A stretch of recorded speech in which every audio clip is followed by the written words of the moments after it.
Okay, Kate, here we are. It's Wednesday, but what else are we celebrating today? Today is Administrative Professionals Day. Oh, yeah, get a ream of copy paper for the administrative professional in your life.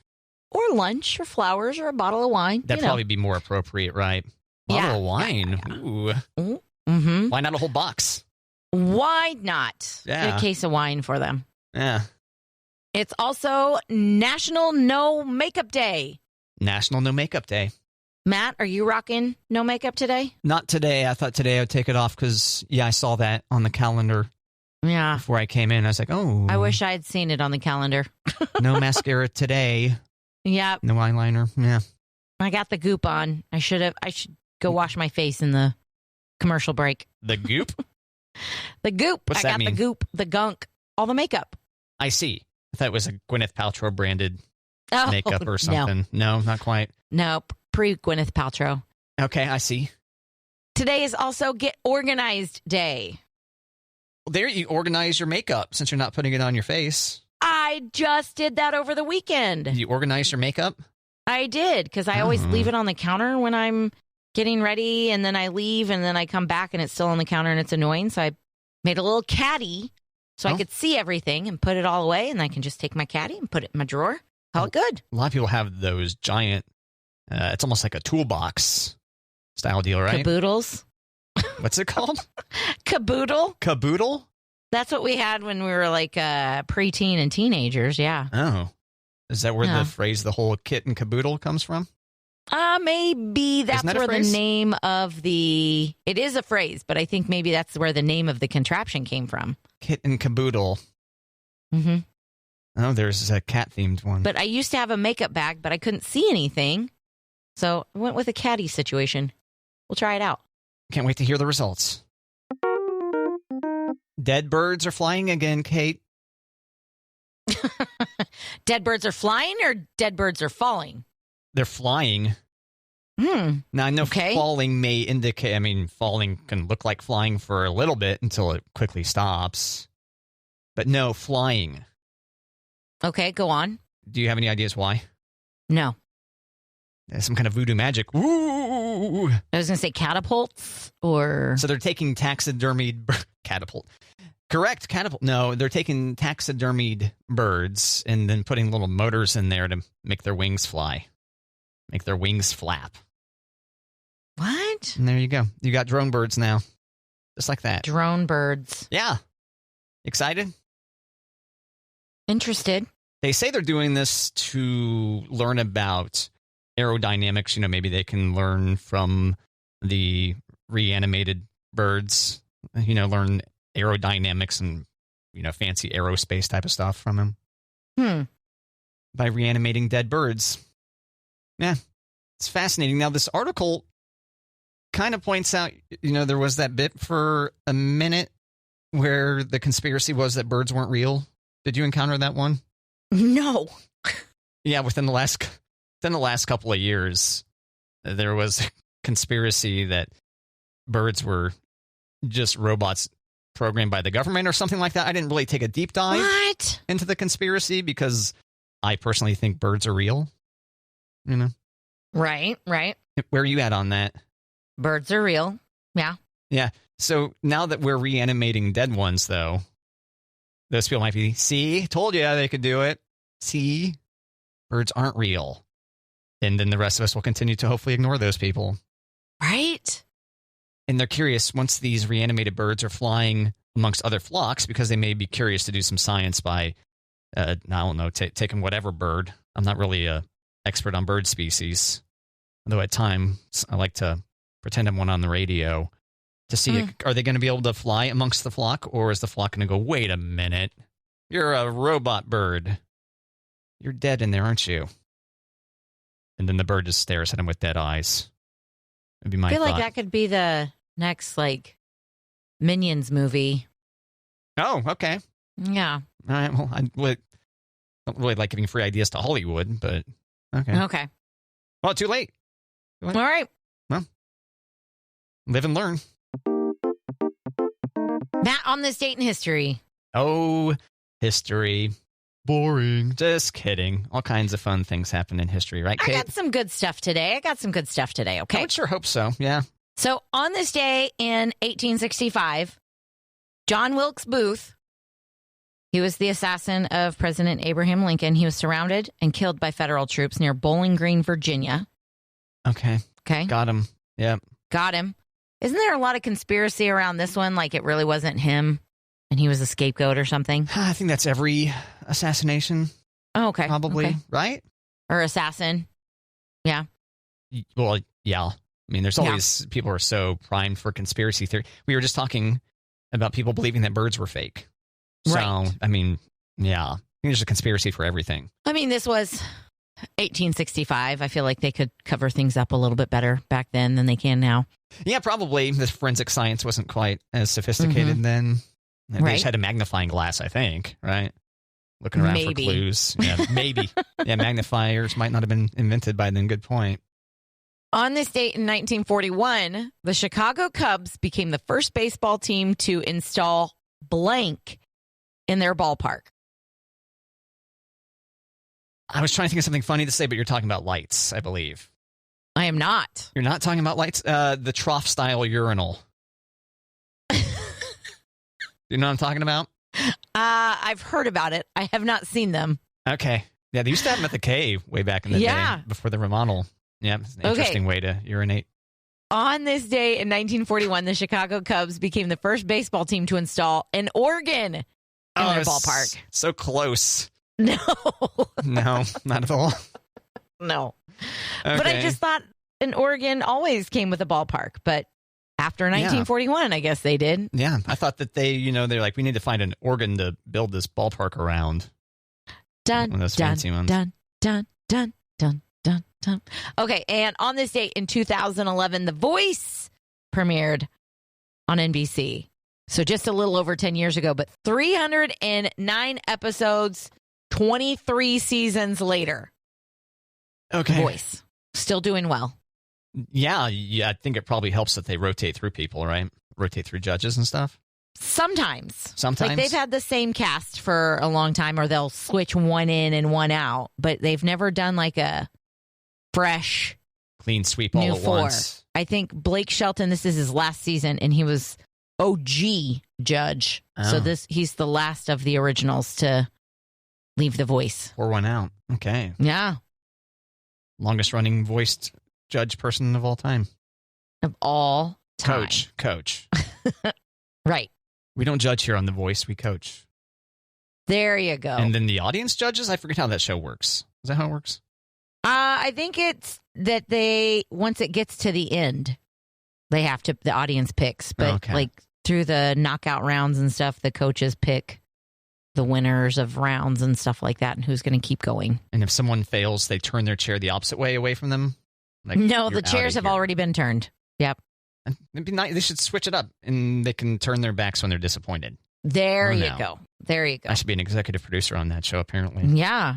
Call up NBC. Carson Daly. Get on it. Yeah. Hook me up, Carson. He's come a long way since TRL. Yeah, no kidding. Did you know that microscopic worms also get the munchies, Kate? You know, I've often laid awake at night thinking about that. I figured so. That's why I wanted to mention the story to you. Mm-hmm. They did some science, Kate. They did some science. Yeah. They poured some marijuana onto some microscopic worms, and then they put high-calorie food item and a low-calorie food item, and they found that compared to the worms that didn't get stoned, that the high worms consume far more calories when the option was available. And there you go. The question that's captivated the world for, well, frankly, decades. Right. Now has an answer thanks to the University of Oregon. Yep. Oh, leave it to Oregon. Proven that munchies are a thing. Because deep down inside, we're all just microscopic worms, right, Kate? Are we? There's probably some living in you right now, right? Isn't that a thing? I don't know. I tried to pay for a tapeworm not too long ago. It didn't work out so well, so. You tried to pay to have one installed? To eat one. Yeah, I'll digest a tapeworm. Come on, bring it on. Oh, yeah? Which restaurant were you at? Oh, no, it was a back alley deal. Oh, okay. I thought maybe that was new at the Olive Garden. Well, no, that'd make it a lot easier to go to the Olive Garden, though, if I had a tapeworm.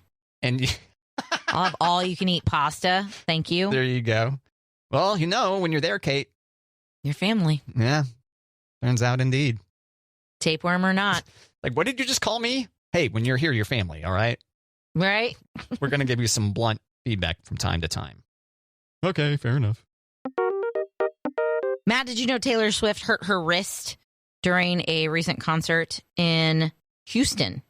No, I hadn't heard that. Strumming the guitar too much? No, she was doing a backstage costume change, and it was super dark.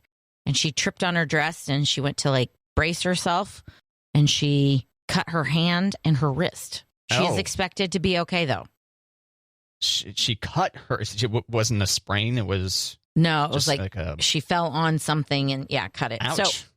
So Taylor Swift, she hurt her wrist. So I thought it'd be fun to play Hollywood Hospital Patients. Yay! The game that's sweeping the nation. Hollywood Hospital Patients. Yes, we all do. Indeed. Okay.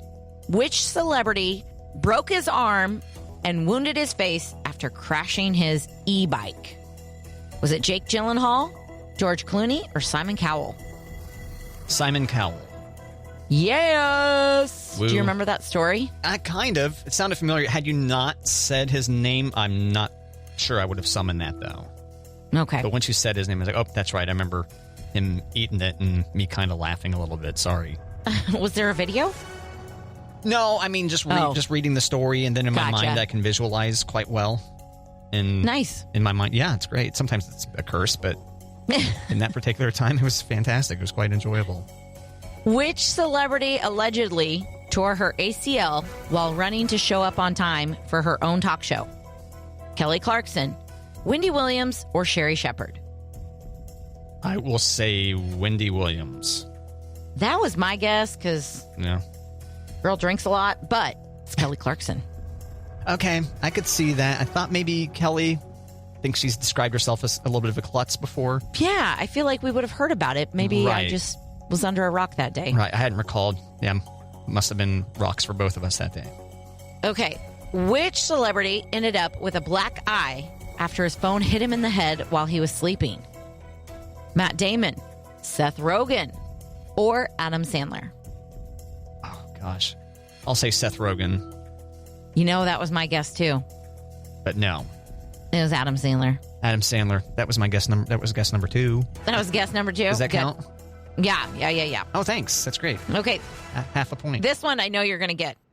Which celebrity injured himself after walking down a ramp and falling through a hole in the stage where he was performing? Garth Brooks, Ed Sheeran, or Post Malone? That was Post Malone. Posty. He got really hurt, too. Yeah, and I think that wasn't the only time he's injured himself on stage. I want to say he fell not too soon after that. Yeah, it was right. I thought so too. Tumble number 2 in 10 days or something. Oops, there he goes. Too busy thinking about his next face tattoo. Matt, you went 2 for 2. No, 2 for 2. 2 for 4. 2 for 4. Hollywood Hospital Patients. Way to go!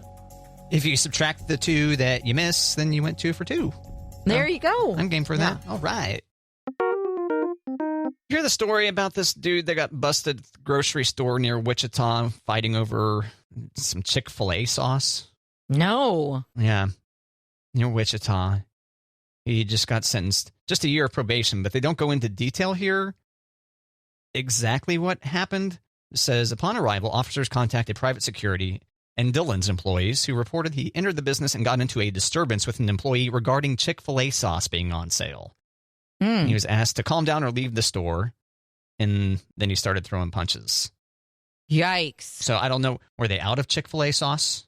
Was he expecting Chick-fil-A sauce to be on special? Was it there not on sale? Right, or maybe there was a BOGO for all sauces, asterisk, except Chick-fil-A? These are the kind of questions that we need to know. We need to know. Yeah. So what story would you invent over this? It said it was on sale, but then it wasn't on sale. Okay. I think that makes sense. So the dude eventually leaves the store. This is before cops arrive. Private security detained him. He calmed down. Leaves the store. Gets into his car. And then starts driving his car toward the entrance doors of the business.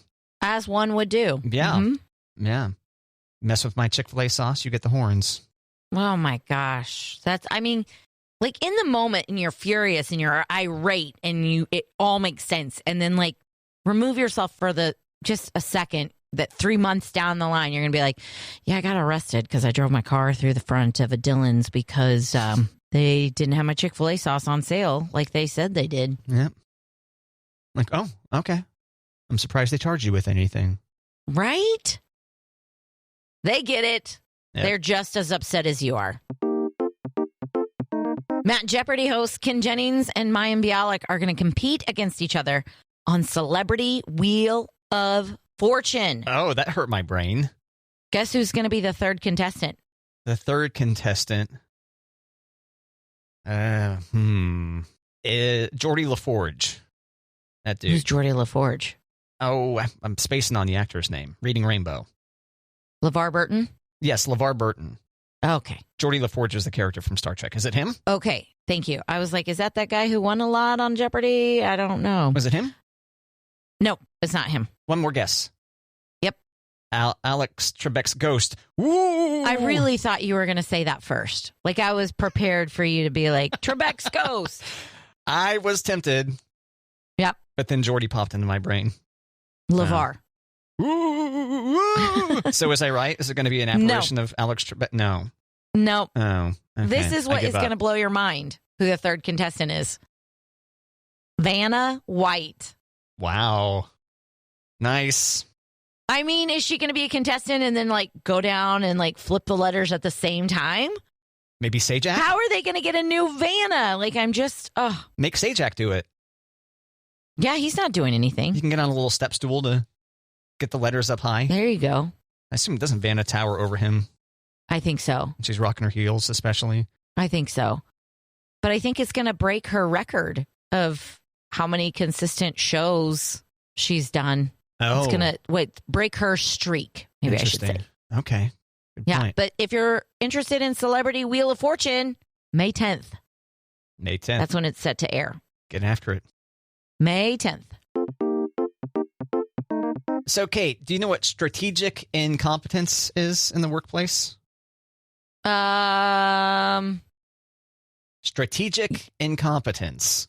That means you are trying to do something on purpose that is stupid or not doing your job.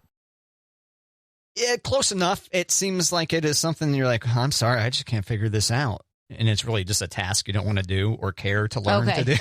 Okay. And so your boss, like, you know what, forget it, I'll take care of it. Or other people in your workplace end up having to do it instead. Like, that person's competent in this particular area. Meanwhile, you may be a computer savant. You may be the smartest computer person in the county. And be like, I don't know how to change toner in a printer. Strategic incompetence. And then you go back to playing solitaire or something. Gotcha. Okay. Yeah. Is that too dated of a reference, playing solitaire in the workplace? I mean, Windows doesn't even come with solitaire pre-installed anymore. Yeah, it's probably on your phone. Yeah. Or on social media or... Yeah. On your phone, Tap Revenge. That's another dated reference, I think. Candy Crush? Oh. Candy Crush? People still do that? I don't know. I never did that. Regardless, people pretending that they don't know how to do a thing or it's not within their capabilities. Right. So that they can get out of doing certain things. I like that idea of pretending to get out of something. Yeah. Better than sabotage. Like you're actively breaking things around the workplace? Or actively, like, trying not to... Like, if your job is to sell something and you're, like, sabotaging a sale for somebody else or your company. Oh, I see. Costing your company business as a result of your strategic incompetence.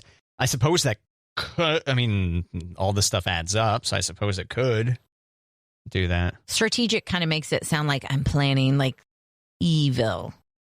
As opposed to just like, I don't want to do it, so I'm just going to tell you. Right. I don't know how to do that. I can't do it. Whoops. Yeah. I dropped the toner. Not that the toner is the main task at most workplaces, but it's just a thing to say. Strategic incompetence. So now that you've learned about it, are you going to go try it? Am I going to go try it? Yeah, some strategic incompetence. You could use this for like things at school, you know. Maybe you want to get out something like, hey, Kate, can you bring some brownies to the spelling bee? And you go, I burn brownies every time I try making them. Okay, gotcha. Or something. I don't know. I just came upon this idea this morning. I know. I was thinking about things. I was thinking about things to do at the house, though, and I'm like, oh, Monty, sorry, I can't weed whack because I don't know how to work the weed whacker. Yeah. I'm sure I could figure it out, but I'm like, I'll let you do that. Yeah, weed whacker, that's an easy way to show your incompetence. Monty sees the weed whacker and sees that the little threads are all used up. And it's fairly cheap to replace, so good idea, Kate. You're on it. On the rare occasion. Yeah, on the rare occasion. That I have good ideas. Kate can deploy some strategic incompetence. Right? Yeah. Matt, just for the pun of it. Just for the fun of it. Oh, you know what this means? Kate's going to give us the setup to a joke, and then you and I, dear listener, are going to guess the punchline. Okay, you ready? I think so. Just for the pun of it, what do you get when you plant kisses? What do you get when you plant kisses? Okay, so planting a kiss is a turn of phrase where you're planting a kiss on another person's lips or cheek or maybe somewhere else. Ooh. And now you're planting a kiss. But in this case, I think we're planting a kiss into the ground. And so we're going to think something's going to grow out of the ground. We're planting a kiss. What do you get when you plant a kiss? What do you get when you plant kisses? When you plant kisses. Plural. Well, for me, slaps, but I don't know, Kate. I give up. What do you get when you plant kisses? Tulips. Tulips. Get it? I do. Got me, Kate. Gotcha. Yep.